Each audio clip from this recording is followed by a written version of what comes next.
சொன்னீங்க. என்ன கதை அது? சொல்லு. வணக்கம் நண்பர்களே. சின்ன சின்ன பட்டாம்பூச்சிகள் எப்படி மனதை கவர்கின்றனோ அதுபோல் நம்முடைய குட்டி குட்டி கதைகள் நமது உள்ளத்தை கொள்ளை கொண்டிருக்கின்றன. தொடர்ந்து கதைப்போம் நண்பர்களே. நன்றி, வணக்கம். வணக்கம் நண்பர்களே. மீண்டும் உங்களை சந்திப்பதில் ஓகை அடைகிறேன். நீங்கள் எல்லோரும் நலமாய் இருப்பீர்கள் என்று நம்புகிறேன். மீண்டும் உங்களோட கதைக்க வந்துள்ளேன். தொடர்ந்து கதைப்போமா? இந்த டூரிஸ்ட் ஃபேமிலி படம் அதிலேருந்து நிறைய பேர் இப்படி தான் பேசின்னு இருக்காங்க இல்லை, இலங்கை தமிழில். மற்றும் ஒரு ஆங்கில சிறுகதையை பார்க்கலாம் நண்பர்கள் இந்த வாரம். The rich man in Rochester. இந்த கதையை நான் ஸ்கூல் டேஸில், அது 11th 12th தெரியல, ப்ரோஸில் படித்த கதை.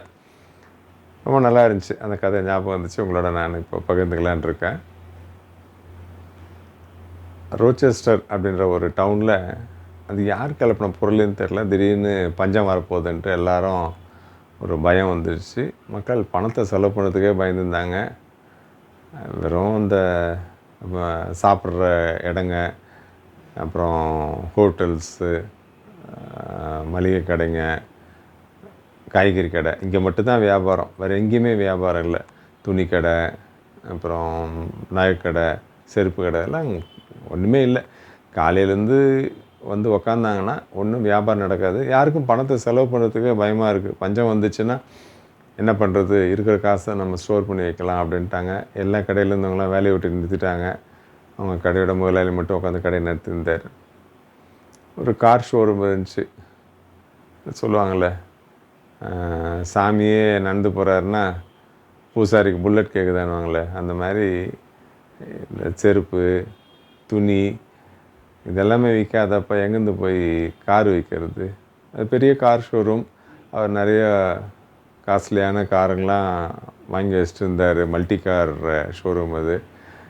யாருமே வாங்கிறதுக்கு இல்லை. தினம் காலைல வருவார், ஷோரூமை திறப்பார், உட்காண்ட்ருப்பார். நாள் முழுக்க இதுதான் வேலையாக இருக்கும். எல்லாமே அந்த நகரமே ஸ்தம்பித்து போயிருந்துச்சு. எந்த விஷயமும் நடக்கலை, யாரும் வாங்கலை, வேலைக்கு ஆளுங்க இல்லை. அப்படி இதே பஞ்சம் வந்துடும் போல இருந்துச்சு, அந்த நிலைமையாக இருந்துச்சு. அந்த சமயத்துக்கு இந்த கார் ஷோரூம் வழக்கம் போல் காலைல திறந்துட்டு எல்லாத்தையும் அவரே எல்லாம் க்ளீன் பண்ணி வச்சுட்டு உட்காந்துருந்தார். அப்போது ஒரு வயசான ஒருத்தர் வந்தார். கொஞ்சம் தலையெல்லாம் பரட்டியாக தான் இருந்துச்சு. ஒரு பழைய கோட் ஒன்று போட்டுருந்தார்.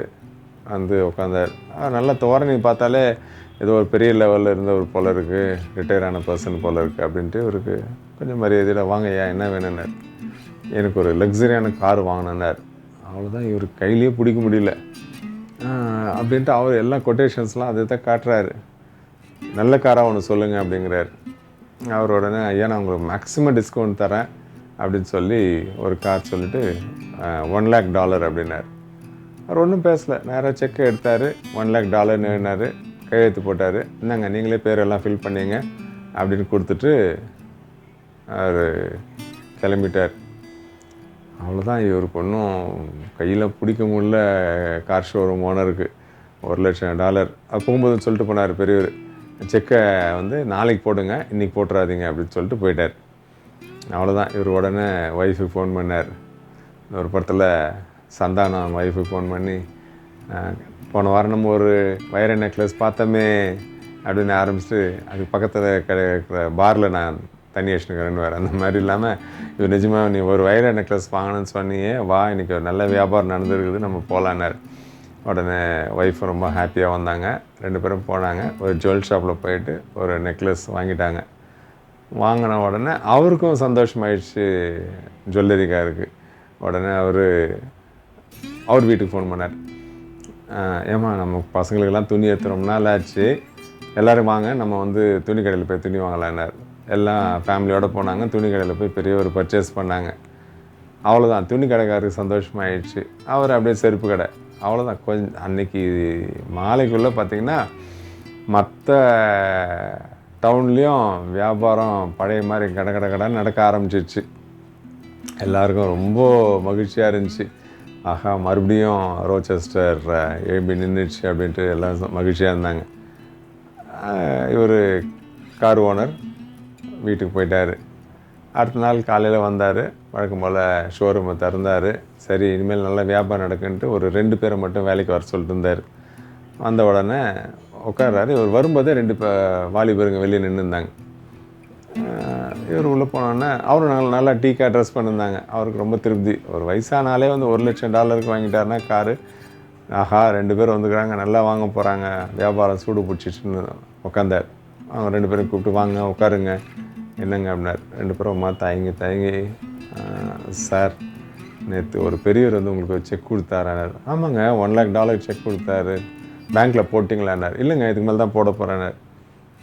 தயவுசெய்து எங்களை மன்னிக்கணும், அது எங்கள் அப்பா தான், அது அந்த செக் எதுவும் போட்டுறாதீங்க, அந்த பேங்க் அக்கௌண்ட் க்ளோஸ் பண்ணி 10 வருஷத்துக்கு மேலே ஆச்சு. இவருக்கு ஒன்றும் புரியல. கார் ஷோரூமுக்கு என்னங்க என்ன சொல்கிறீங்கன்னார். ஆமாங்க அவர் கொஞ்சம் சித்த சுவாதீனம், நாங்கள் எப்போவுமே அவர் வந்து வீட்டில் வந்து ஒரு அறையில் தான் பூட்டி வச்சுருப்போம். எப்படியோ நேற்று திறந்து வெளியே வந்துட்டுருக்கார். வந்தவர் கோட்டை ஒன்று போட்டுக்கின்னு இருக்கார். அவர் பழைய செக் புக் ஒன்று இருக்குது, அதை எடுத்துன்னு வந்துட்டுருக்காரு. அவரை தேடி நாங்கள் கண்டுபிடிச்சோம். அவர் பஸாரில் ஒரு இடத்துல நின்றுந்தார். அவரை கூட்டின்னு வந்து நாங்கள் வீட்டில் விட்டுட்டு பார்த்தோம். கோர்ட்டுக்குள்ளே அந்த செக் புக்கு இருந்துச்சு, க்ளோஸ் பண்ண பேங்க்கோட அக்கௌண்ட்டு செக் புக்கு.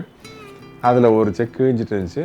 ஆனால் அதில் கவுண்டர் ஃபைல் மட்டும் கார் 1 lakh அப்படின்னு எழுதி வச்சுருந்தார். எங்களுக்கு உடனே உங்கள் கார் ஷோரூம் தான் ஞாபகம் இருந்துச்சு, கரெக்டாக அந்த இடத்துக்கு தான் நாங்கள் வந்திருக்கிறோம், ரொம்ப மன்னிக்கணும் அப்படின்னார். உடனே அந்த ஓனர் அந்த செக்கை எடுத்து அவங்ககிட்ட கொடுத்துட்டு, எப்படி இருந்தாலும் பரவாயில்லைங்க, ஆனால் ஒன்று நீங்கள் வந்து பண்ண வேலை, உங்கள் அப்பா பண்ண வேலை இந்த நகரத்தையே மறுபடியும் உயிர்ப்பிச்சிட்டாரு, அவர் தாங்க ரிச் மேன் இன் ரோச்செஸ்டர் அப்படின்னு சொல்லி ரொம்ப மகிழ்ச்சி அடைஞ்சாராம். Again all is well. நன்றி நண்பர்களே, மீண்டும் அடுத்த கதையில் சந்திப்போம். பாய். காசு பணம் கொட்டு மணி மணி, காசு பணம் கொட்டு மணி மணி.